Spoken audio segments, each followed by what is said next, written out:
I'm Danny. And I'm Tiff. And this is BosSIS, where ambition meets sisterhood. And you hear real stories from boss women in leadership and business. The highs, the lows, and everything in between. Every boss has a story, so let's get into it. So today I have the honor, the privilege of sitting amongst some amazing women. We were asked to do a special BosSIS podcast just to interview the special honorees of the Pointe Dance Studio's first annual Women's History Month Recognition Award Ceremony, where these ladies are being honored with the prestigious award, The Weight of Her Work. We are so excited just to hear from you guys, talk to you guys, learn about your contribution in our arts community in Philadelphia. And I think the best way to do it is by you introducing yourselves. We're going to go ahead and start off with Alyssa, and she's going to introduce herself and tell us all about who she is and what she does. I am super impressed with everything that I see, and I am really excited to hear more and how you went through your journey to get to where you are today. Absolutely. Hi, everyone. My name is Alyssa Bowser.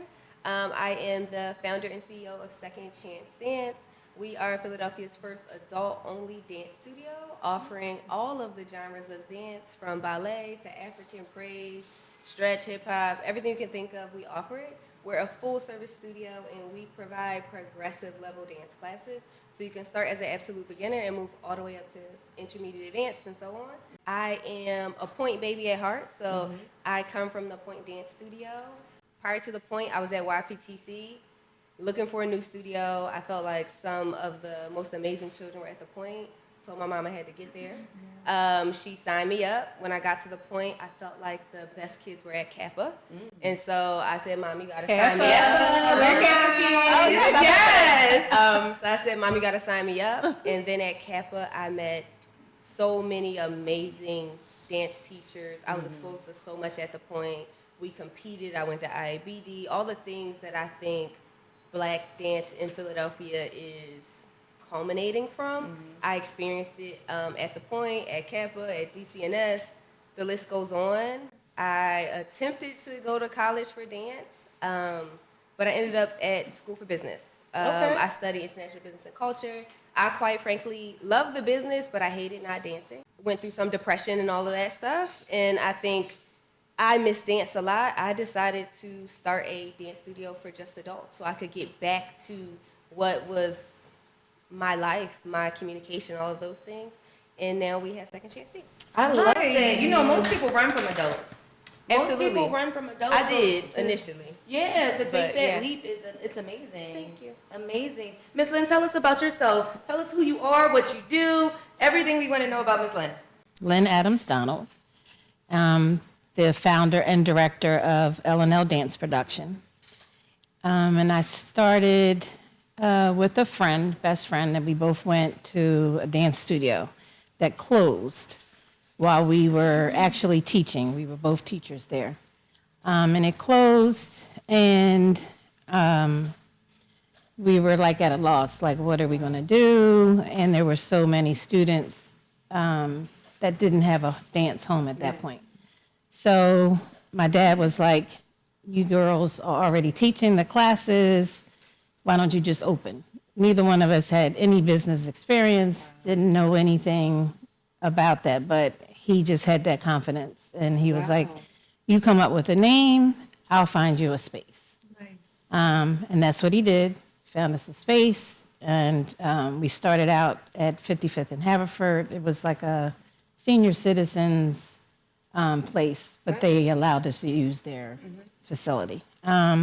So we, like I said, we started out as friends, and we built that on both of us loving children, loving dance, and just giving back.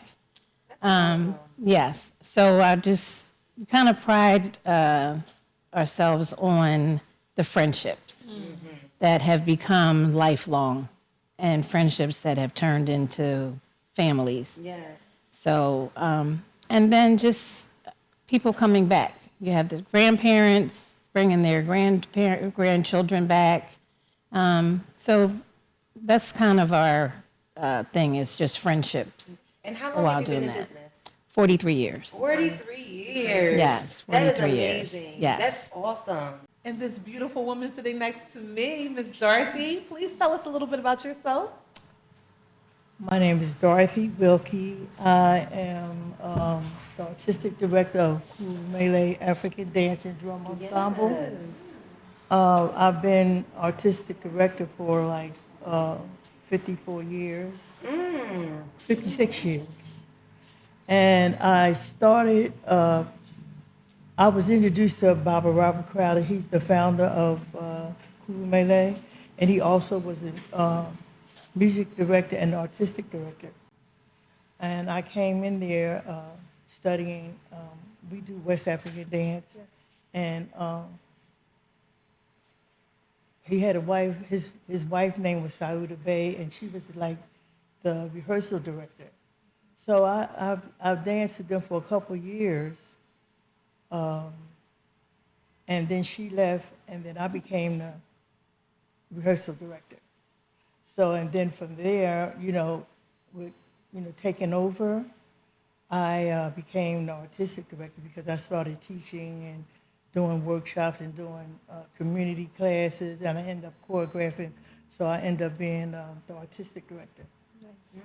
So Kulu Mele has been together, and Kulu Mele means voice of our ancestors. So, kind of like African dance is like on the lowest total poles as far as getting funding and stuff. Mm-hmm. And my purpose is trying to keep our culture alive. Absolutely. Yes. Mm-hmm. You ladies have many years in this industry. At what point in the industry did you guys realize that you weren't just building dance schools or dance programs? You were building legacy. Let's talk about that. So we've only been open for 3 years at this point. We started our 4th year really in November, so let's say we're in our 4th year at the moment. I realized that we were more than just a dance studio, and we were really building a legacy when people were bringing their family and their friends and their sisters and their mothers to come take class. When people realized that the things they felt were pretty much out of their reach. As an adult, if you're 40 years old, you didn't have a chance to dance, or you had to stop early, you didn't have the career as a dancer you thought you did, you became anything else in life, you decided to be a mother, a wife, everything for everyone else. When you have the opportunity to come and do something for yourself, and you come back, and the retention is there. We have people who, we've been open really for 3 full years, we're in our 4th year, we have people who from our 1st year are still with us. Wow. Our original 32 dancers, we have 28 of them. Wow. That's amazing. That's when I realized this is more than just dance, it's more than just a dance school, it's fully a legacy. We have people who were absolute beginners 3 years ago who are now a part of our staff.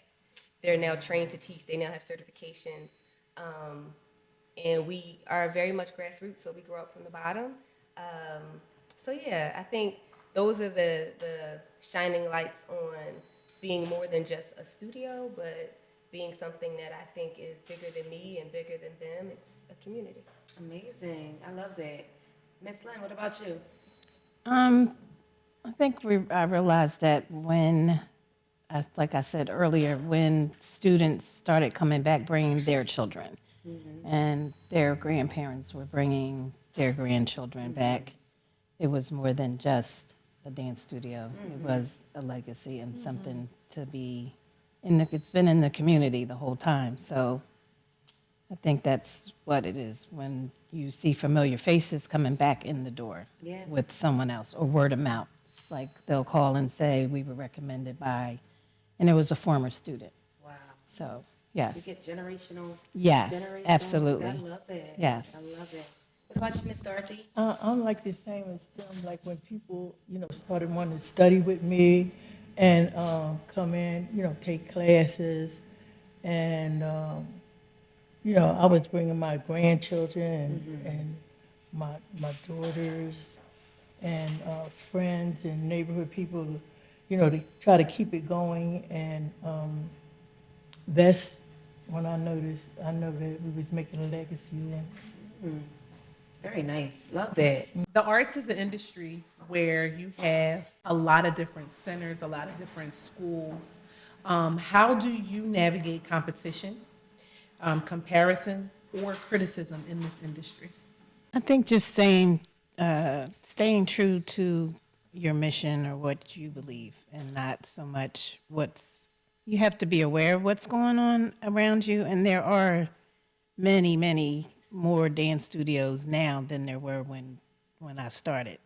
But just staying true to our mission is the best way to do that. Second Chance Dance, I can't say we have a ton of competition at this point. There aren't many studios that are adult only that offer as much as we offer, especially in a progressive level where you can grow and learn and you're getting terminology and definitions, and we take group trips. Like, for all the things that we offer, there's not a lot in the competition space, but I do hope that there will be. I think that that's vital, and it'll lead to us just innovating more, so I'm okay with that. Comparison-wise, I let people have their opinions because what we're focused on is internal. So the intangible part of what Second Chance Dance isn't easy to replicate because it's about the tapestry of the people who are part of SCD. So I don't see someone being able to put money out and recreate what we've put time and effort into. So I don't really see the criticism. If anything, we've had phenomenal support from the city. I don't see comparisons. I don't see those things. Yeah, it's just been actually easy sailing as of now. Yeah. Wow. It seems like all of you genuinely have a passion for what you're doing. I think that's what stands out the most to me while I'm speaking to you. But one question that I want to kind of go back to is talking about legacy again and how you're intentionally building that with the young people that you're working with. What are you intentionally doing to mentor them in the arts? Second Chance Dance, of course, is an adult-only studio, so we don't focus on the kids, but over the summer for our 6-week summer program, we do hire students specifically from other dance studios to understand the dance studio business from an entrepreneur perspective.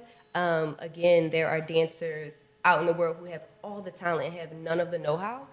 If you've only been on a dance floor, you don't understand administration, you don't understand pricing, profit margins, all the things that actually go into being sustainable in the long term. So that's one of the ways for our teachers. I still consider my role mentoring them, even though I am the youngest teacher. Yeah. However, we provide opportunities for them to grow we have a fund that they can dip into to get certifications to come back to the studio. So every teacher gets $500 a year they can go use at anything that benefits SCD or their teacher train, anything of that sort. That's how we continue to pour into them. And for the dancers, we have a free mentorship program. So newbies can be paired with someone who's been with us for at least a year. So you never have to feel embarrassed, fearful, or like you don't have a friend on your dance journey. That's amazing. Yes. Thank you. Thank you for that. That's awesome. Go ahead, Ms. Lynn. I'm interested. Tell me more. Tell me more. I'm in it. First of all, I'm a dance studio owner too, so I love getting information and actually sitting down and talking with other women in my industry. So this is amazing. I'm taking it all in. So please share. I'm interested. So we do have student teachers that not only do they just student teach, but we do try to teach them life lessons as well. So we intentionally do that. They don't understand, but that is something that we pride ourselves on doing. And then just the teachers that we have a lot that have gone out and started their own studios, but they have a base that they have learned things from us in regards to the business background, and in regards to that, not just dance, but also the business. How does that make you feel So, when you see some of your students go out and start studios of their own? How does that make you feel? It makes me feel very proud. Very I'm sure. And there's a lot of them that have done it. So yes, That's awesome. yes, That's a huge accomplishment. it is. It really So is. I'm very grateful and proud of them. You should be. Yes. You really should be. Ms. Dorothy, what about you? How are you intentionally sowing seeds of mentorship into our young people? Well, we have something that's called Kulu Mele. That's like the child or children of Kulu Mele. And we teach them, the African dancing, drumming, and of course hip hop, some of our cultural stuff. And every year we have it. It starts in September or the beginning of October. And then in June, they have a recital. And they present what they learned during that time. So that's how we do it every year. And I'm trying to grow that program. Love it. And trying to get funded so that I can offer it to them free. We still, it takes money to keep running and renting. I don't own my own building. We need a building. We need a lot of stuff, but that's what we do for now. Amazing, amazing. Miss Lynn, I heard you when you mentioned sticking to the mission. What boundaries have you set to establish? What boundaries have you established to protect your peace and your vision while sticking to your mission? Oh, it's taken me a long time to even get to that. I guess I've learned to delegate, which took a long time.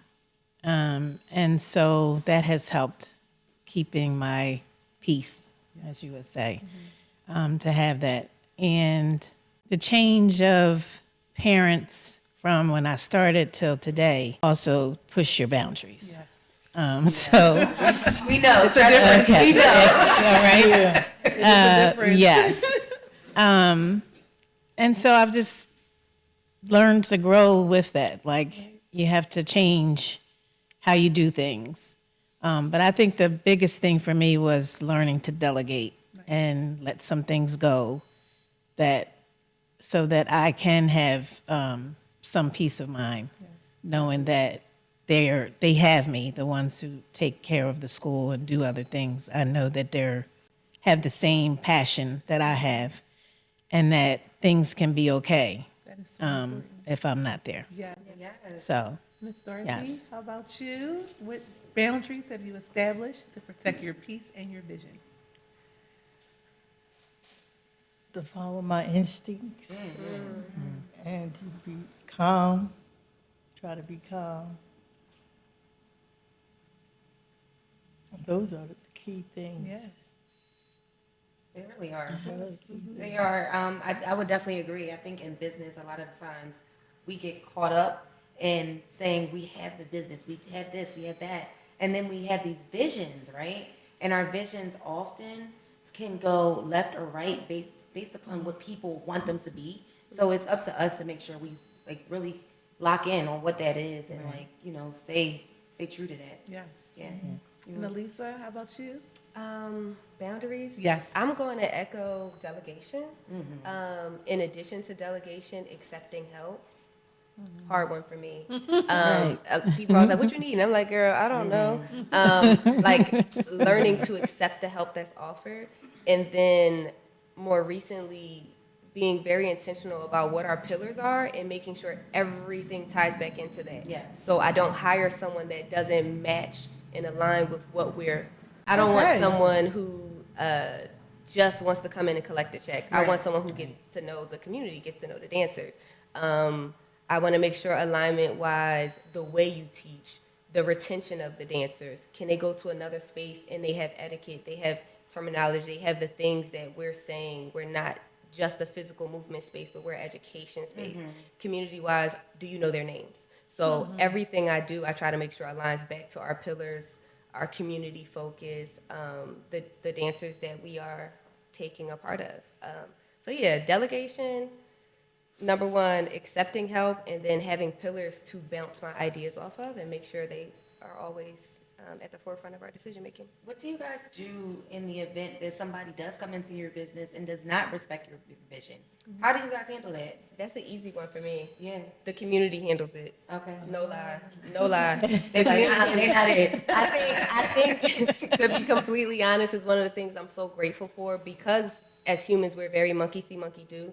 If you see I'm always calm, I'm always peaceful, and I mean what I say, my dancers are that. And when you don't line up with that, you feel uncomfortable. So they kind of just sift themselves out. No one is staying for longer than they're comfortable staying. Because if you say you're going to be here on time and you're not on time, we all like, you said 6 o'clock. We here at 6 o'clock. If your hair isn't how it's supposed to be for the performance, all the things that we're holding you accountable to, we all do it. So when you don't, iron can't sharpen iron in that sense. So I think that quite literally our community sifts those who don't belong quickly. They get uncomfortable and then they find somewhere else to be more comfortable.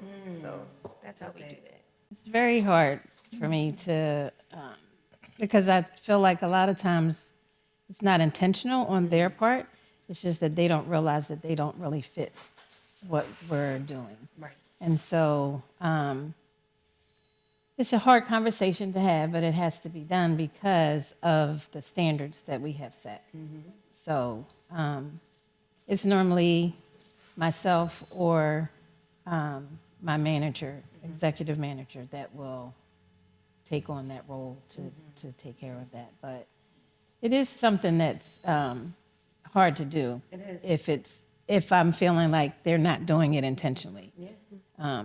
But yes, but it does, like she said, it does have to be done because you've set these standards, and so you have to fit into that, or it's just not the right place. Every place is not for you. And it affects the entire morale, the It whole does. business. That the people, it does. the work, the staff, everybody. Yes. So it's important to remove that if it's not Yes, work, right? Yeah. absolutely. What about you, Miss Dorothy? Have you had any of those instances? Yeah, well, yes, but you have to be careful who you, it's hard to tell sometimes, but you have to be careful who you let in. And then, you have to deal with it. Like she said, the community will let them know, or let you know that it's not working. But you definitely have to be careful of, who you let in. The Weight of Her Worth Award, it just sounds so prestigious. And when I think of it, it reminds me of a woman in leadership. So what has been one of the most challenging leadership seasons, and how did you grow through it? I can start with that. Okay. And that is the pandemic. Oh, yes. The pandemic. How could we forget? Yeah. Yes. The Were you one of those most. studios holding virtual classes? Did you guys try We it? tried it. Okay. Didn't work. Yeah. But we tried it because we had to finish out the season. I've had a lot of challenges, but I would have to say foremost that's the most challenging, and I would say probably for all dance studios. Some of them didn't survive. Some of us, I know we're just really recovering from it. So hands down, the pandemic. Thank you for sharing. I agree. What about you, Alyssa? What's one of your most challenging moments? I think my most challenging moment thus far was last year, May. Well, I would say January to May. I was working at the government, 9-to-5 job, health insurance, all the good perks, right? And running SCD, also full-time, and teaching at so many dance studios around the city. And then we got a new president. I don't know how much I can say. Yeah. And I was working with the IRS. The IRS in January was not the place to be. Oh, wow. I went from what was a virtual job, significantly more pay, flex hours, all the benefits in the world, to 8 to 4:30 in the middle of Center City in a location I did not choose. Oh, man. Trying to still open up a studio at 5:30 in Roxborough. In the midst of our recital season. Yeah. My whole world flipped upside down. I quit that job. I now do SCD full time, and that was thank you. That was a really tough decision because it's probably the biggest risk I've taken thus far in my life. So I think that was it. But then I'm thinking about the delegation being necessary, the accepting, knowing my numbers financially. Like so many different things were hit at the same time. I easily could have cracked and fallen. But as I like to say, God kept my vision when my confidence walked out the door. And I saw it through. And I was surrounded by amazing people who helped me up as I made significant transitions at a very pivotal time. So We talk a lot on our podcast about when you're ready to quit your job, when is the right time. If you would have stayed at the IRS, do you think your studio would be where it is today? I could finish you early. No. There's no way in the world financially. Right. We've done more in a month. In the first 2 months of this year, it's what, March 4th? We've done more thus far than we did our whole first 12 months financially. I have 6 staff members who I pay as well as I can. Like, I pay them well, I pay them well, I pay them well. I try to offer all the perks. I have the ability to take our dancers to IABD. They're grown women with children and husbands and partners, and we are in Atlanta at IABD having a good old time taking classes with 12-year-olds, having a time of our life. Yeah. You know what I mean? Like, those are things that I wasn't able to do while trying to juggle both things. It was a risk, but I was prepared. I knew my numbers. I had the help. I delegated, and I let my vision lead me with the backing of all the logic. And I'm so grateful I did. So grateful. Yes. That's amazing. Yeah. Miss Dorothy, did you have anything to add? You kind of chimed in with Miss Lynn, I heard. Yeah, I did. That was, the pandemic was a big one. But I have a challenge every year when I was trying to have an annual every year for the company to put on an annual to find out where I'm going to have it at. Am I going to have the money? Do I need to bring an artist in? You know, what we're going to do, you know, the program itself. So that was a challenge, but I don't know how I made it through each year, but I continue to do that. Right. Yeah. You know, I just reach out for help in the company and listen for ideas, but it is a challenge. It was a challenge every year. I haven't did an annual in a couple of years now because we're going through some transition, but that was one of my big challenges. But I look forward to it because this is what I do and I love it. Yeah. And I want to keep going, so I just dig into it. Listen, you've been in it for over 50 years. Yeah. You're doing something right. I mean, like Right. that. Right. Yes. One thing that I know about dance studio owners is that a lot of times people think that it's the glitz and the glam, right? Yes. But they don't realize how much of an impact it has on your family. So I want to talk to you guys for a second, and let's talk about how your family supports you or does not support you. Let's talk about it. How does this impact your family and your personal lives? My daughter helps me out a lot. She's my my executive director. Nice. So she really helps me out a lot. It took to take a weight off of me. But that's my family. That's the family that helps me. Shout out to the daughter. Yes. Shout out to the daughter. Yes. What about you, Ms. Lynn? Who should support? How has this and your career journey and your career choice impacted your family? It's just always been in the family. So my daughter now is 26. She teaches at the school. She's also the artistic director with Anaya, which is sitting there. So she handles the company now, which has taken a lot away, off of me. Beautiful. But my husband has passed now, but he was always very supportive of what we did with as far as like communication, and he would get out and advertise. And then just my extended family has always been there. Like they're there every show, they're there when things are down. So family for me has been the backbone of the school. I love that. Yes, for sure. Love it. Okay. I'm trying to process. I would say the family I've chosen has been the backbone for me. I lean on the other dance family I have a lot. Yeah. Miss Angie from Dip, I lean on her. That's my girl. Kareem Goodwin, I lean on him. Miss Sherelle, I lean on her. So that's that. But really, the family I've created at SCD is really, they've been my legs. They've been truly what's kept me up. I'm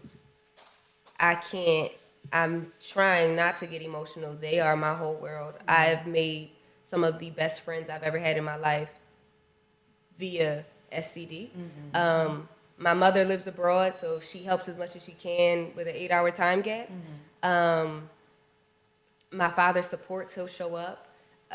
But for like the day-to-day, it's actually the family I built at SCD that's been, I was meant to meet them. Yeah. Yeah. Yes. That's amazing. That's nice. We always grew up learning that friends who dance together stay together. Yes. And Literally. it's a real thing. The connections that you build are lifelong. Right. And that's something that I always try to teach my parents and tell my students. These people will be in your life forever. So it's amazing to hear that as adults, that still happens. That's amazing. Amazing. I want to talk a little bit about, again, I want to go back to mentorship a little bit more with our young women. What are some of the leadership qualities that you think young women who are interested in going into this field, the field that you guys are in, need to have before they consider opening up a studio or being an executive director of a program or an artistic director of a program? I think they have to have the love and the hunger for it. Right. I think that's one of the things, one of the main things. You have to have the hunger and the love for it. A lot of people think like, oh, I'm going into it for the money. I'm going to make all this money. And you're right. If you don't have a passion and a love for the arts or for the business that you're in, you know, what thrives you? What keeps you going? Right. What allows your Right. business to grow and be successful? I would say, I think what I gained from specifically I would say Miss Sherelle, Miss Dara, Miss Asita. Miss Dara, Miss Asita, I learned about choreography. I learned about the intricacies of putting on a performance. We did a program over the summer where you had to pick costumes, think about lighting, think about sound, all those other things. And then Miss Sherelle let me put my first show together in high school, sold out, made good money, but I understood it. I paid my dancers, I did the things, but I understood it. Miss Sherelle then allowed us to play different roles similar to student teaching, but I was able to be artistic assistant to the artistic director in college way before I took on a significant role elsewhere. I think it's imperative to be a sponge. Gain something from everyone you come across. Something, sure, you're going to throw it over your shoulder, but there are other things that really build the foundation, and you don't know you need them until you need them, which is why you have to be a sponge all the time. Network.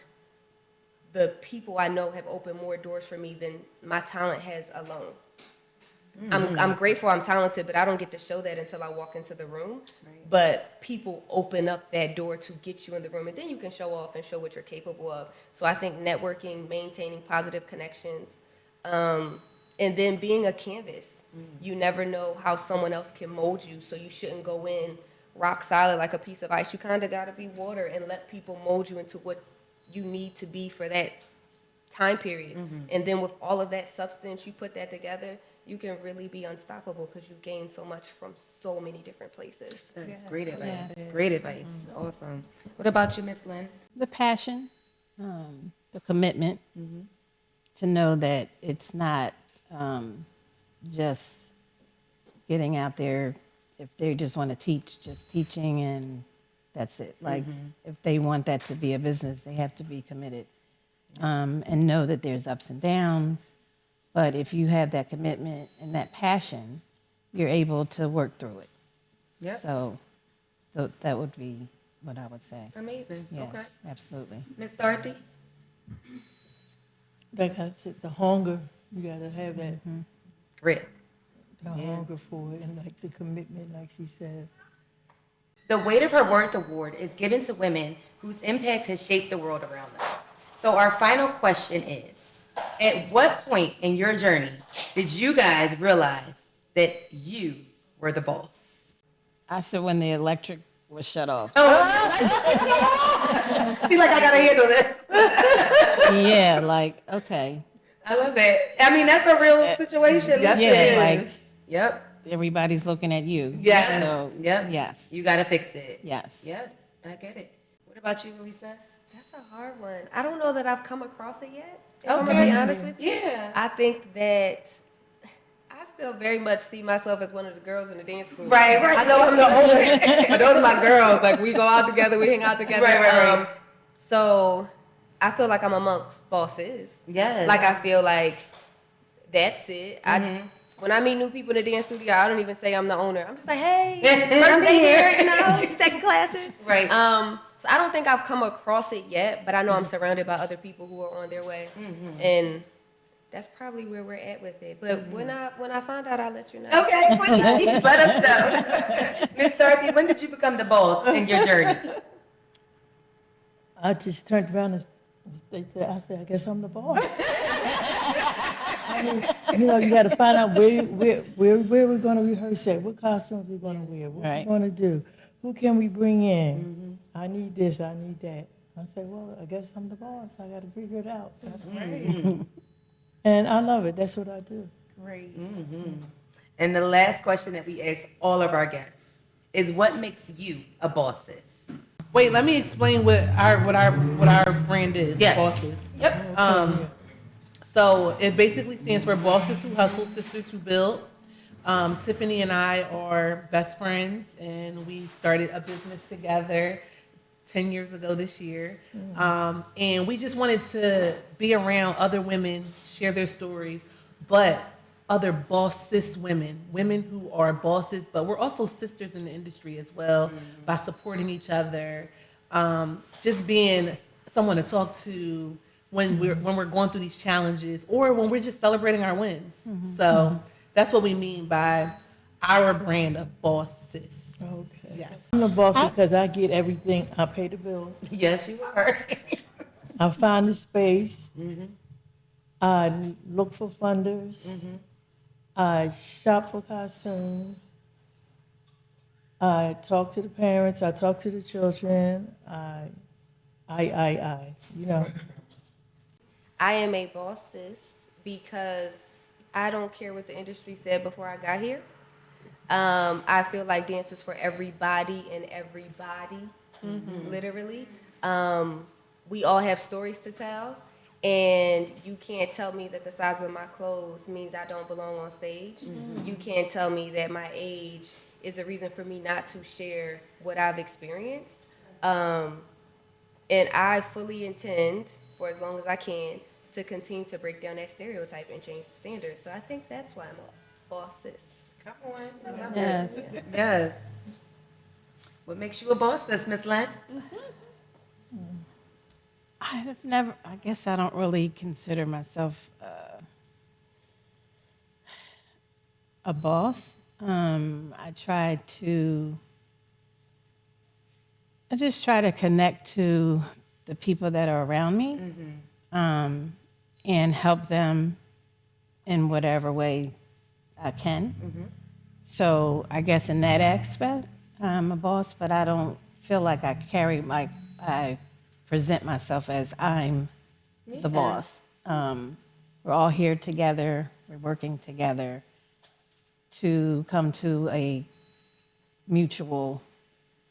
That sounds like a BosSIS to me. So- Yes, it does. That's a BosSIS. Yes. That sounds exactly And all like a of you BosSIS. are building legacy. Yes. That's definitely a boss's trait that we love to see amongst our guests and amongst ourselves. Thank you guys for coming. We really Thank you for enjoyed our having us. interview. I just thank you for all of that you're doing for Philadelphia. We know that keeping arts alive in Philadelphia is extremely difficult. It's a dying thing, and we just thank you for the work and your commitment and your passion. And don't forget to stay boss, sis.